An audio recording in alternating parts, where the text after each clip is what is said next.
हरे कृष्णा। आप सभी का मेरे चैनल द स्पिरिचुअल वैक्सीन में स्वागत है। आप सभी को विजयादशमी की ढेर सारी शुभकामनाएं।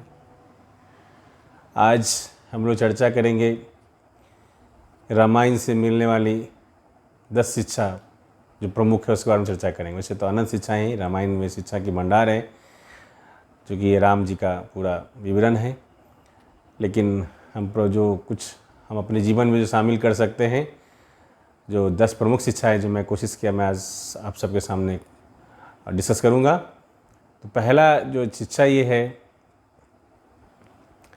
कि एसोसिएशन कितना महत्वपूर्ण चीज़ होता है। अब देखिए, माता कैकेयी राम जी से कितना प्यार करते थे, लेकिन जो मंथरा है उसकी एसोसिएशन में आकर के माता कैकेयी राम जी का वनवास भेजने का कारण बनती। तो एक अच्छा व्यक्ति भी यदि गलत सिचुएशन में पड़ जाता है तो वो अपना गलत स्टेप आगे ले लेगा और उनका चाराची नाश हो जाता है। तो पहला शिक्षा है कि वैल्यू ऑफ एसोसिएशन, हमें अच्छे एसोसिएशन में अपने आप को रखना चाहिए। दूसरा क्या है कि आप देखेंगे पूरी रामायण जो है सेक्रीफाइस से भरी हुई है। हर एक जो सदस्य है, सब के सब क्या है, एक दूसरे के लिए कंप्रोमाइज़ करते, सेक्रीफाइस करते हैं, और सबका अल्टीमेट फोकस क्या है, भगवान राम की प्रसन्नता कैसे की जाए। तो सबसे पहले राम जी क्या है, अपने पिताजी के प्रसन्नता के लिए बन जाने के लिए तैयार हो गए। सीता माता को जाने का आदेश नहीं था, लेकिन सीता माता भी जाने के लिए तैयार हो गई, नहीं आप कैसे अकेले रहेंगे। लक्ष्मण जी को बन जाने कोई आदेश नहीं था, लेकिन लक्ष्मण जी नहीं, भैया भाभी जा रहे थे, मैं कैसे उनको अकेले छोड़ दूँगा, उनकी सेवा में जाऊँगा।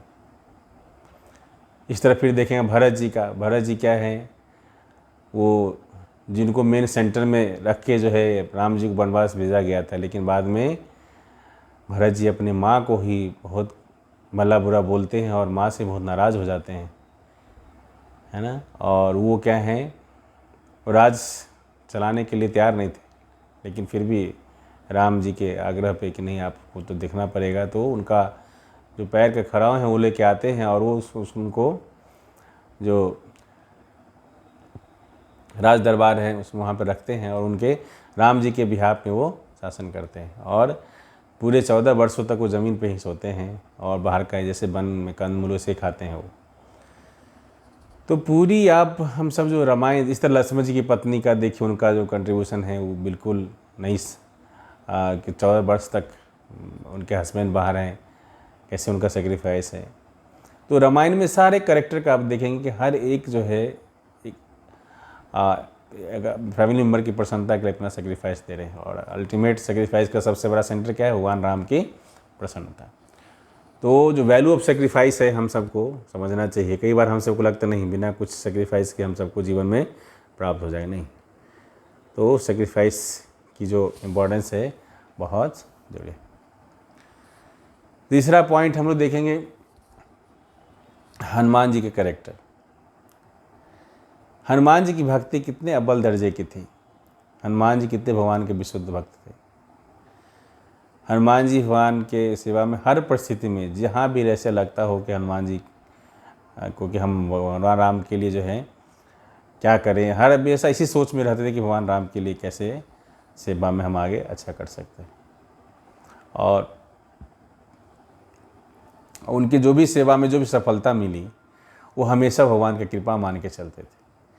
तो इसलिए हम सबको क्या है, हम जब सेवा भी करते हैं तो हमें भगवान की कृपा की आवश्यकता है, बिना भगवान की कृपा के हम सेवा भी नहीं कर सकते।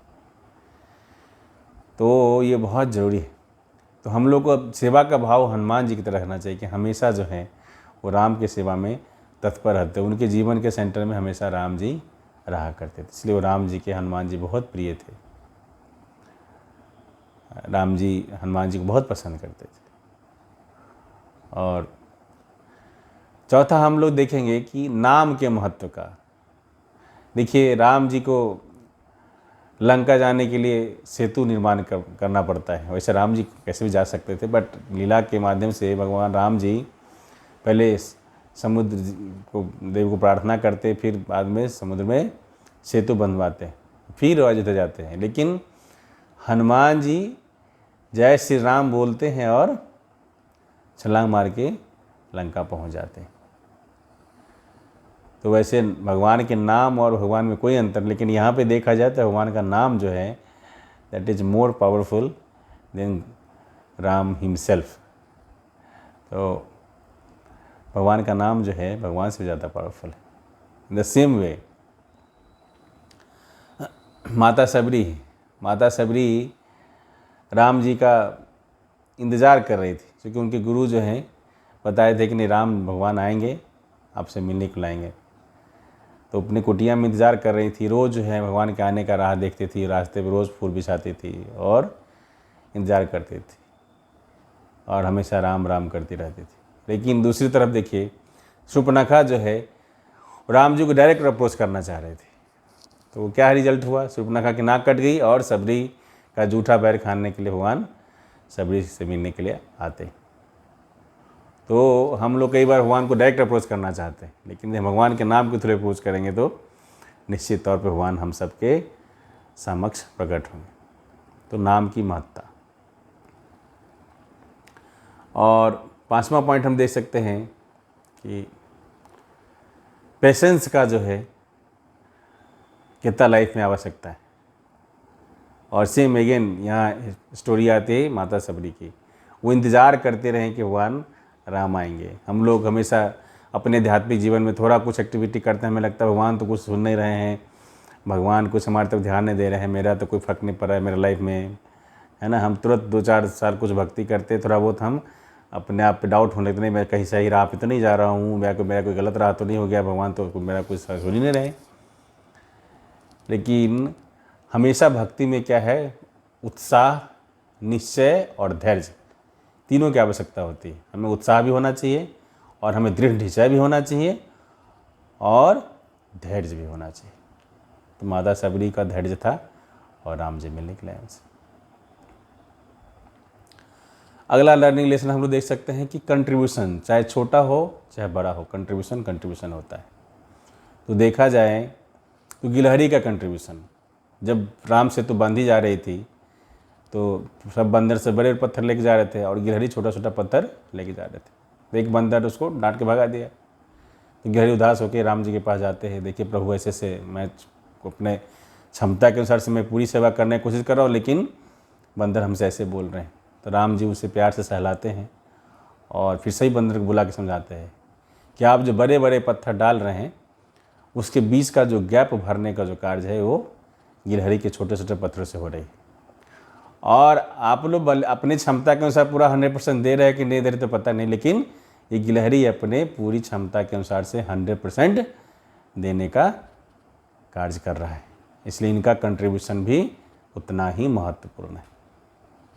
इसी तरह हम देख सकते हैं जटायु, जब माता सीता को राम हर के लेके जैसे रावण हर के लेके जा रहे थे तो रास्ते में जटायु को पता था कि रावण का मुकाबला नहीं कर सकते, लेकिन फिर भी जो उनसे रहा नहीं गया और वो बोले कोई बात नहीं, मरना तो ये शरीर तो आज नहीं कल छूटना है, लेकिन हम जितना कर सकते हैं हम कोशिश करेंगे। और वो कोशिश करता है कि माता सीता को किसी तरह छुड़ाया जाए, लेकिन समहाउ उनका जो है पंख काट दी जाती है और ज़मीन पर गिर पड़ते हैं।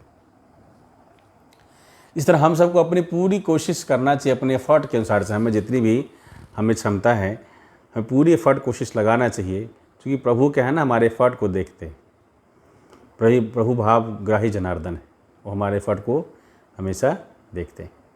इसलिए हम सबको अपना पूरी क्षमता के अनुसार भक्ति करने का प्रयास करना चाहिए, भगवान की सेवा का प्रयास करना चाहिए। भगवान गीता में बोलते हैं ये यथा माम प्रपद्यन्ते ताम सत्य भजाम्य हम, मुझे आप जितना सरेंडर करते हो उतना मैं आपके सरेंडर करता हूँ। वैसे भगवान तो सबका ध्यान रखते हैं, है ना। भगवान बोलते हैं कि तुम मेरे नाम में तो मैं तेरे काम में, और तुम अपने काम में तो मैं अपने धाम में, ठीक है। तो स्मॉल कंट्रीब्यूशन भी जो है लाइफ में बहुत ज़रूरत है और हम सबको नोटिस करना चाहिए। कोई भी हमारे नियर एंड डियर है, उनका स्मॉल कंट्रीब्यूशन नोटिस करना चाहिए, ये बहुत ज़रूरी है। जैसे कि राम जी भगवान किए, गिरहरी कंट्रीब्यूशन का नोटिस किया, जटायु को कंट्रीब्यूशन नोटिस किया, जटायु को खुद जो है अंतिम संस्कार अपने हाथों से भगवान करते हैं, अपने गोदे में रख के उनको सहलाते हैं। और नेक्स्ट लर्निंग लेसन हम रामायण से देख सकते हैं कि कई बार हम सबको डाउट होता है कि नहीं, जो भगवान कृष्ण और राम के जो भक्त होते हैं वो मटेरियली उतने पावरफुल नहीं होते, उतने पैसे वाले नहीं होते हैं, जबकि अन्य देवी देवताओं जैसे शिव जी और माता दुर्गा, गणेश जी, इनके जो भक्त होते हैं वो मटेरियली ज़्यादा पैसे वाले या बहुत एफ्लुएंट लगते हैं।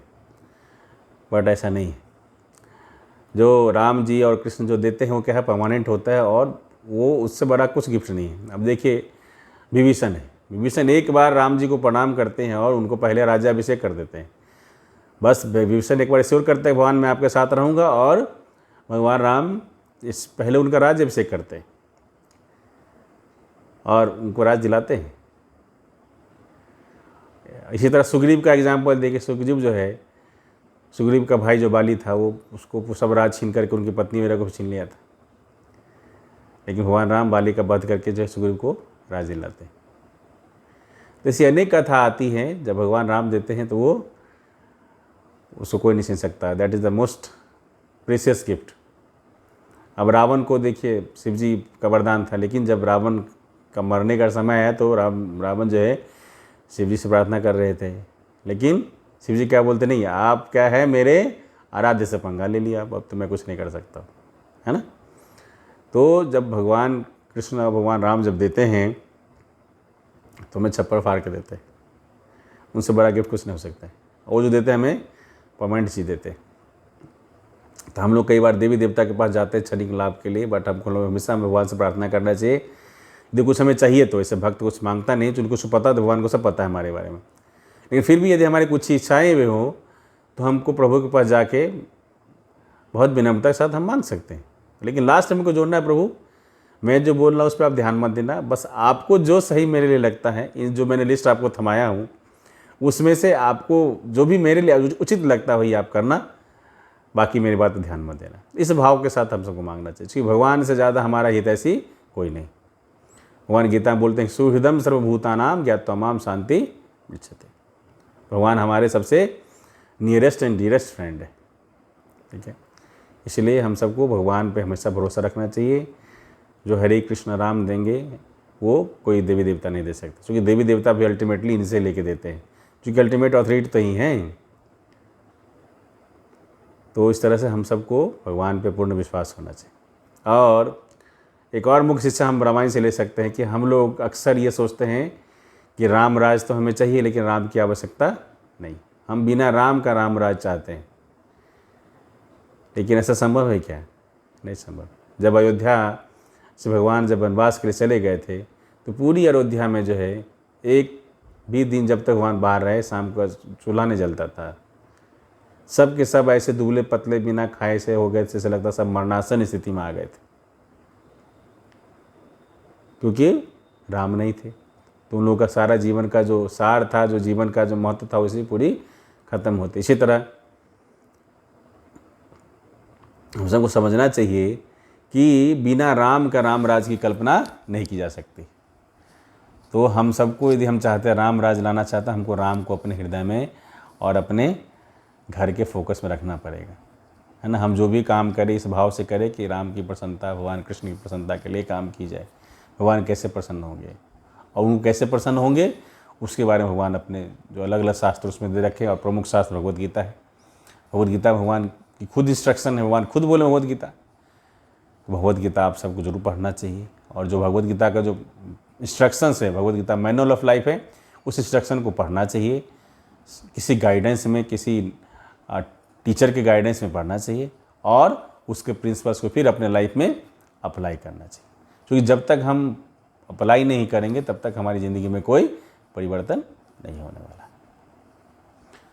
तो इस तरह से हम लोग देख सकते हैं कि रामायण में बहुत अनेक शिक्षाएं हैं, इतनी सारे स्टोरीज हैं, लेकिन रामायण की जो है ये कुछ प्रमुख शिक्षाएं थी जिसमें हमने चर्चा करने की कोशिश की। तो आप सबसे अनुरोध है कि आप लोग अपने शास्त्र को पढ़ें, और कुछ नहीं पढ़ सकते तो कम से कम भगवद गीता अपने लाइफ में, जो हम सब का जो जीवन है बहुत ही बहुमूल्य जीवन है, और इस सबको, इस बात की सीरियसनेस को हमको समझना चाहिए क्योंकि हम लोगों का कभी भी जीवन खत्म हो सकता है, किसी को पता नहीं। इसलिए जब तक हम इस अर्जेंसी को नहीं समझेंगे, क्योंकि क्या है ना कि हम लोग हर काम क्राइसिस में ही करते हैं, बिना क्राइसिस का हम लोग कोई काम करना नहीं पसंद करते। तो इसलिए हम जब तक ये फील नहीं करेंगे, क्राइसिस नहीं फील करेंगे कि हमारा जीवन कभी भी ख़त्म हो सकता है, किसी वक्त ख़त्म हो सकता है, और जो कि सच्चाई है। कोई भी नहीं कह सकता मैं इतना साल जीऊँगा, है ना। तो हमारा जो ह्यूमन जो लाइफ है, ऐसा नहीं कि कई लोग सोचते हैं कि नहीं अरे सबको तो मरना ही है, हम भी मरे, किसने देखा है क्या होता है नहीं होता है, कोई स्वर्ग नरक कोई बैकुंठ नहीं होता है, वो सारी बातें होती है। लेकिन ऐसा नहीं है। ऐसा नहीं कि हमारी ज़िंदगी बस जन्म से लेकर मरण तक ही है, नहीं, हमारी ज़िंदगी उसके बियॉन्ड भी है। भगवद गीता भगवान बोलते हैं कि जातस्य ही ध्रुवम मृत्यु ध्रुवम जन्म मृतस्य च, कि जिसने जन्म लिया उसकी मृत्यु निश्चित है, और जिसका मृत्यु उसका पुनर्जन्म निश्चित है। तो हम सब इटर्नल हैं, हमेशा से रहें, आत्मा का कभी विनाश नहीं होता है, इसलिए हमारा जर्नी तो जारी ही रहेगी। लेकिन हम इस शरीर का जो हमारा अंत कभी भी हो सकता है, लेकिन ये शरीर बहुत महत्वपूर्ण है, क्योंकि इसी शरीर से हम भगवत धाम को प्राप्त कर सकते हैं। तब सबसे अनुरोध है कि अपने जीवन की जो बहुत महत्वपूर्ण लक्ष्य है उसको समझिए। और हम सबको जो है, हम लोग रावण वध करते हैं इस दिन पे, तो हम सबको समझना चाहिए कि रावण हम सब का जो दुश्मन है, हमारा बाहर नहीं है, हम सब का जो असली रावण हम सब के अंदर है। वो रावण क्या है? काम, क्रोध, लोभ, मोह, मद, मत्सर। हमारा क्या है? Lust, anger, greed, envy, pride, illusion.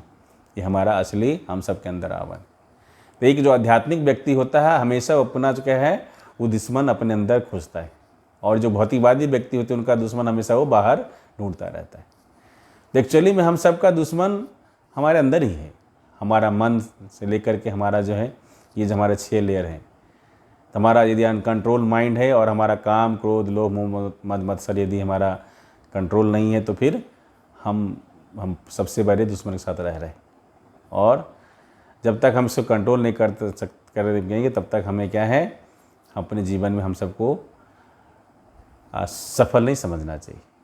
इसलिए इस दिन जो है सिर्फ पुतले वाले रावण को ही मत मारना है, हम सब के जो अंदर रावण है, जो हम सब के अंदर जो बुराई है, उसको मारना पड़ेगा, तभी राम हमारे हृदय में प्रकट होंगे। क्योंकि क्या है, जब बुराई खत्म हुई तभी तो अच्छाई आएगी। इसलिए यदि हम सब चाहते हैं कि हमारे हृदय में राम हो, हम राम राज चाहते हैं, हमारा शरीर में राम राज्य हो, तो इसके लिए हम सब के अंदर जो रावण है उसको खत्म करना पड़ेगा। और इस विजयदशमी का यही बेसिकली हम सब का learning lesson, final learning lesson है कि हम सबको अपने अंदर के रावण को मारने का प्रयास करना चाहिए। All glories to Srila Prabhupada. Srila Prabhupada ji की जय। निताई गौर प्रमानंदे। हरि हरि बोल। हरे कृष्ण।